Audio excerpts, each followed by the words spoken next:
তো hello guys, good morning সবাইকে। তো সকালবেলা উঠে আমার সব কাজ হয়ে গেছে। ঘর ঝাড় দেওয়া, ঘর মোছা, বাসন মাজা, জল আনা, পুজো দেওয়া, স্নান করা সব আমার হয়ে গেছে। এখন শুধু রান্নাটা বাকি। আর আজকে আমাদের বাড়িতে হবে মাটন।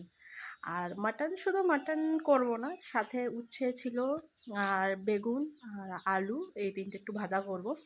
ব্যাস, আজকে মাটন আর ভাত দিয়ে দুপুরের মেনুটা সেরে দেবো।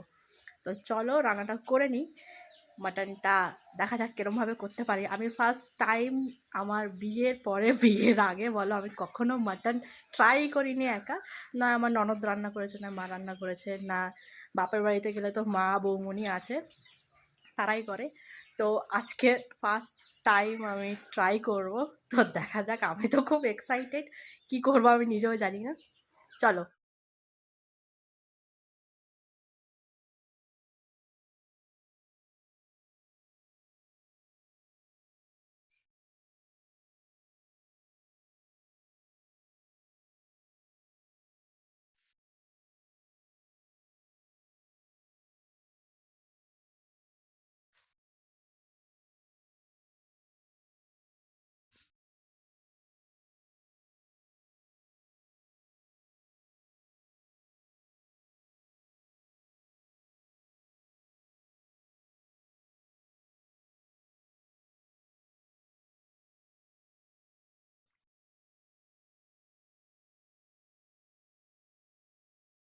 তো গাইস, আজকে চলে এসেছি দুপুরবেলা টমেটো তুলতে।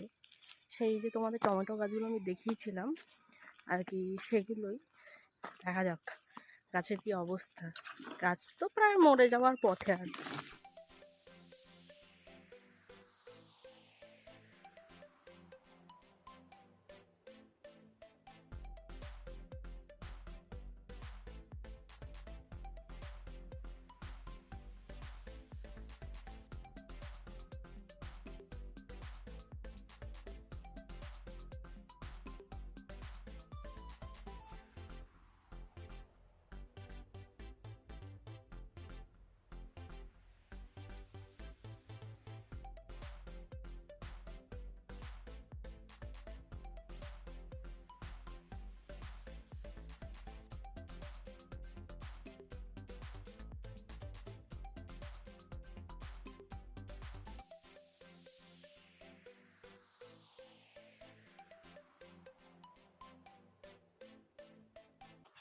টমেটোটা তুলে নিই ঝপঝপ।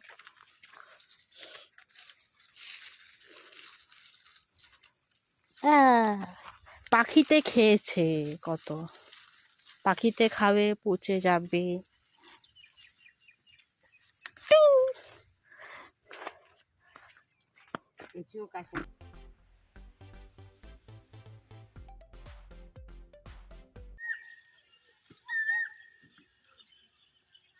এখন আমাদের টমেটো তোলা হচ্ছে। আমাদের হাত দুটো দেখে কিছু মনে করবে না, এই হাতটা পরিষ্কার হয়ে যাবে।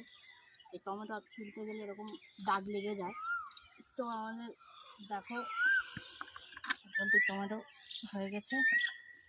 এবারে দেখা যাক। ক্যামেরা কে ধরে আছে জানো? ধরে আছে কি? ধরে আছে আমার শাওরি আম্মা, ক্যামেরাম্যান, নতুন ক্যামেরাম্যান। চলো টমেটোটা তুলে নিই, তারপরে ঘরে।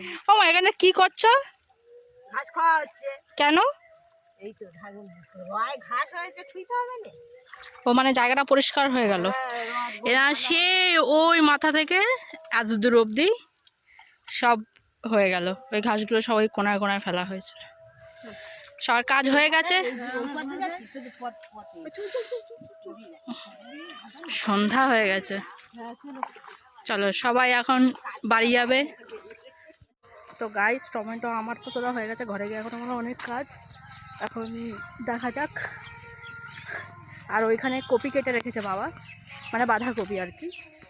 আর সুজি তো ওখানে আছে, কি করছে দেখি। আমার চোখ মুখের অবস্থা খুব শোচনীয়, খুব কষ্ট হয়। ওকে, ঠিক আছে, চলো কপিটা রাখ।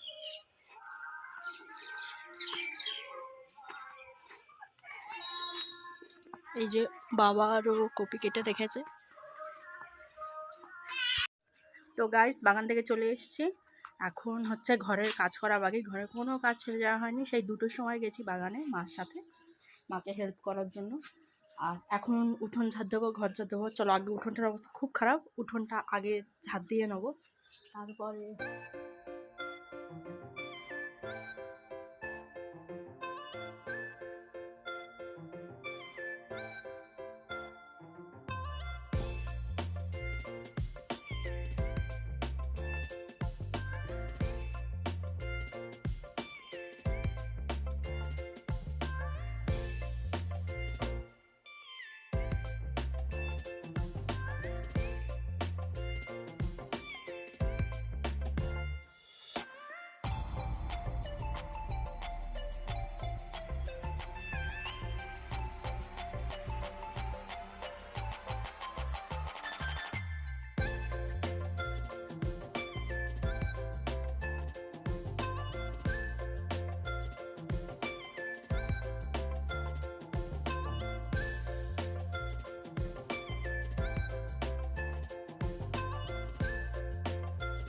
তো গাইস ঝাড়টা দিয়ে আজকে পুজো টুজো দিয়ে সন্ধে দিয়ে রান্না করে আজকে জাস্ট মাছের ঝোলার ভাত করেছি, সেই রান্নাটা করে খেয়ে দিয়ে যেতেছি শুতে। তো আজকে আমি ভাবছিলাম তোমাদের সাথে একটা নতুন জিনিস শেয়ার করবো, কিন্তু আনফর্চুনেটলি আমি করতেই পারিনি, আমি এত ব্যস্ত হয়ে গেছিলাম। তো সেটা হচ্ছে আমাদের পুজো নিয়ে বলতে আমাদের 2 দিন পরে আমাদের বাড়িতে বাৎসরিক পুজো। বাৎসরিক পুজো বলতে গেলে মানে আমাদের এই মালি ফ্যামিলির যেদিন প্রথম আর কি ঘর মানে ঠাকুর প্রতিষ্ঠা হয় আর কি, সেই দিনে মানে সেই দিন সেই মাসে প্রত্যেক বছরে আর কি আবার নতুন করে পুজো হয় বা নতুন ঘট বসে আর কি। এটা হয়তো অনেকের বাড়িতেই হয়ে থাকতে পারে, মানে অনেকের বাড়ির নিয়ম থাকতে পারে, সেরকমই আমাদের বাড়িতেও এরকম একটা নিয়ম আছে। তো 2 দিন পরে পুজো। আর আমি আগে ভিডিওতে দেখিয়েছি আমাদের ঠাকুর ঘর দেখালে দেখবে তোমরা যে আমাদের ঠাকুরের সামনে না ঘট আছে, আর ঘটের বাইরে থেকে সুতো মানে দেওয়া আছে, মানে সুতো দিয়ে আটকে দেওয়া আছে আর কি। ওই সুতোটাই আর কি কাটার জন্য আর কি ব্রাহ্মণ আসেন। তো ওনারা এসেছিলেন, এসে তো পুজো টুজোর অনেক জোগাড় থাকে, সেই জোগাড় জাতি করতে করতে আমি ভিডিও করতে পারিনি, তার জন্য সত্যিই সরি। আমার খুব ইচ্ছে ছিল তোমাদেরকে দেখানোর যে এটা আমাদের এখানে কিরমভাবে হয়, কিন্তু ব্যস্ত হওয়ার কারণে আমি দেখাতে পারিনি।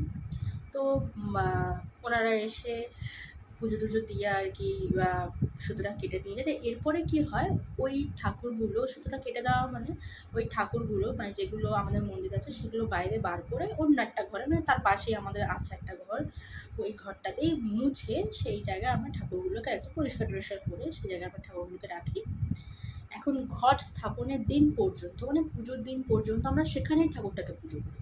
যখন নতুন করে আবার সেই ঘরটা বসবে, সেই ঘটে মানে সেই ঘট বসার দিনেই আর কি আবার ঠাকুরগুলো মন্দিরে প্রবেশ করানো হবে। তো ওই জন্যই আজকে আর ভিডিও করতে পারিনি, তার জন্য সত্যিই সরি। তো আজকে সারা দিনে আমার ভিডিও তোমাদের সবার কেমন লাগলো অবশ্যই কমেন্টসে জানাবে, আর লাইক শেয়ার করতে একদম ভুলবে না, সঙ্গে আমার চ্যানেলটাকে সাবস্ক্রাইবও করে নেবে। তো আজকে চলে এসেছি শুতে, এখন ঘুমাবো।